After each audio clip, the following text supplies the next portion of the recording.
I'm here with Ken Okanee, a superintendent with Saskatoon Public Schools. Mr. Okanee, we're here today to talk about a bit of a first that's happening. Could you tell us about that? Yeah, I've recently took on leadership of the First Nations Inuit and Métis unit here at SPS. And so in some sorts, it's a first of its kind as an Indigenous person. So why is that significant? I think it's significant for several reasons. Most importantly, I think our division has sort of moved itself, and it's been a natural progression to have Indigenous leadership and capacity throughout our division. And so me coming into this position isn't really unique or novel in that sense, but certainly being as an Indigenous person, now I have opportunity to leverage outcomes for students who are Indigenous and non-Indigenous, and really try to push that front. And so it's been a welcome addition for me, at least, to take this on as a part of my responsibilities in the organization. Sure. What are a couple of concrete things that you'll be doing or overseeing? Right now, we're actually looking at land-based learning opportunities. Now, given, of course, COVID has put a bit of a wrinkle in that, but nonetheless, we are actually looking at how can we transition those takeaways, those experiential learning on the land, and translate that into a curricular sort of underpinned experience for students where there's an actual outcome tied to that.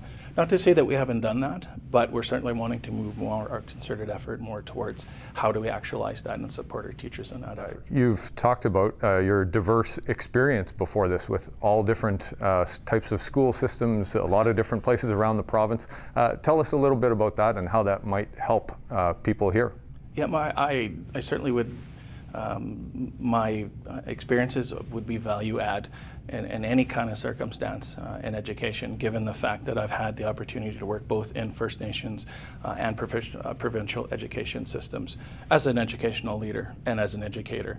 And so having come to the position and obviously having the opportunities that I've had in different capacities allows me to bring those perspectives to bear, and certainly, again, as I had said earlier, it's value add. Sure. Tell us where you're from and if you pictured yourself in this position. It's funny you say that, because my start, I guess, in life, I didn't see myself as an educator. By trade, both my parents are educators, and I would see them marking late at night, and I said I wanted nothing of that.